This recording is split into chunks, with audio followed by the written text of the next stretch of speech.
Hi friends, സാപ്പിഡിയ മലയാളത്തിൻ്റെ ഏറ്റവും പുതിയൊരു വീഡിയോയിലേക്ക് എല്ലാവർക്കും സ്വാഗതം. ഇന്നത്തെ വീഡിയോ OTT അപ്ഡേറ്റ് ആണ്. OTT അപ്ഡേറ്റ് എന്ന് പറഞ്ഞു കഴിഞ്ഞാൽ ജീത്തു ജോസഫിൻ്റെ സംവിധാനത്തിൽ പുറത്തിറങ്ങിയ നമ്മുടെ ലാലേട്ടൻ പ്രധാന വേഷം കൈകാര്യം ചെയ്യുന്ന നേര് എന്ന് പറഞ്ഞ സിനിമ എന്ന് OTT റിലീസ് ചെയ്യുന്നുള്ള പലരും കമന്റ് ബോക്സിൽ ചോദിക്കാറുണ്ടായിരുന്നു. അപ്പോൾ കഴിഞ്ഞൊരു വീഡിയോയിൽ ഞാൻ പറഞ്ഞിരുന്നു ഈ ഒരു സിനിമയുടെ ഒരു എക്സ്പെക്റ്റിംഗ് ഡേറ്റ് എന്ന് പറയുന്നത് 26-ാം തീയതി, ജനുവരി മാസം 26-ാം തീയതി ഈ സിനിമ OTT റിലീസ് ചെയ്യുന്നുള്ള കാര്യം ഏകദേശം ഒരു അപ്ഡേറ്റ് വന്നിരുന്നു. എക്സ്പെക്റ്റഡ് ഡേറ്റ് ആയിരുന്നു വന്നിരുന്നത്. അപ്പോൾ ഇപ്പോൾ ഈ ഒരു സിനിമയുടെ ഒഫീഷ്യൽ അപ്ഡേറ്റ് വന്നിരിക്കുകയാണ്. ഒരു ഇമോഷണൽ കോഡ്റൂം ഡ്രാമ ജേണൽ പുറത്തിറങ്ങിയ സിനിമയായിരുന്നു നേര് എന്ന് പറഞ്ഞ സിനിമ. 100 കോടിക്ക് അടുത്ത് കളക്ഷൻ നേടി ഒരു ബ്ലോക്ക് ബസ്റ്റർ വിജയം കരസ്ഥമാക്കിയിരിക്കുകയായിരുന്നു ഈ ഒരു സിനിമ. അപ്പോൾ ഈ ഒരു സിനിമയുടെ ഡിജിറ്റൽ റൈറ്റ്സ് സ്വന്തമാക്കിയിട്ടുള്ളത് ഡിസ്നി+ ഹോട്ട്സ്റ്റാർ ആണ്. ഡിസ്നി+ ഹോട്ട്സ്റ്റാറിൽ ഈ ഒരു സിനിമ എന്ന് റിലീസ് ചെയ്യുന്ന നോക്കിയാൽ ഇപ്പോൾ ഒഫീഷ്യൽ അപ്ഡേറ്റ് വന്നിരിക്കുകയാണ്.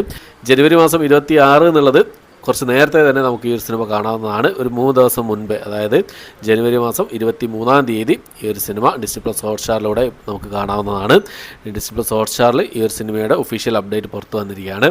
അപ്പോൾ നേര് തിയേറ്ററിൽ കണ്ടവരുണ്ടെങ്കിൽ നിങ്ങളുടെ അഭിപ്രായം കമന്റ് ബോക്സ് രേഖപ്പെടുത്താൻ ശ്രമിക്കുക. ഒരു ബ്ലോക്ക് ബസ്റ്റർ നേടിയ സിനിമയാണ്. ലാലേട്ടൻ്റെ കഴിഞ്ഞ വർഷം പുറത്തിറങ്ങിയ ലാലേട്ടൻ്റെ ഏറ്റവും അവസാനത്തെ സിനിമയായിരുന്നു. മലയാളത്തിൽ നിന്ന് പുറത്തിറങ്ങിയ സിനിമയുടെ ഏറ്റവും അവസാനത്തെ, കഴിഞ്ഞ വർഷത്തെ ഏറ്റവും അവസാനത്തെ വിജയചിത്രം കൂടിയായിരുന്നു നേര് എന്ന് പറഞ്ഞ സിനിമ.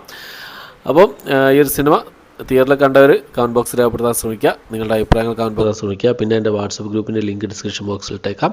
എല്ലാവർക്കും ജോയിൻ ചെയ്യുക, താല്പര്യമുള്ളവർ ജോയിൻ ചെയ്യുക. നമുക്കതിലൂടെ സംസാരിക്കാവുന്നതാണ്. ഇതിനെക്കുറിച്ചുള്ള സിനിമയെക്കുറിച്ചുള്ള കാര്യങ്ങളൊക്കെ നമുക്ക് ചർച്ച ചെയ്യാവുന്നതാണ്. ഓക്കെ, അപ്പോൾ ഇത്രയാണ് ഇന്നത്തെ വീഡിയോ. എൻ്റെ വീഡിയോ ഇഷ്ടപ്പെട്ടെങ്കിൽ ലൈക്ക് ചെയ്യാൻ, ഷെയർ ചെയ്യാൻ, സബ്സ്ക്രൈബ് ചെയ്യാൻ മറക്കാതിരിക്കുക. പുതിയൊരു വീഡിയോ ആയിട്ട് വരുന്നതായിരിക്കും. ബൈ.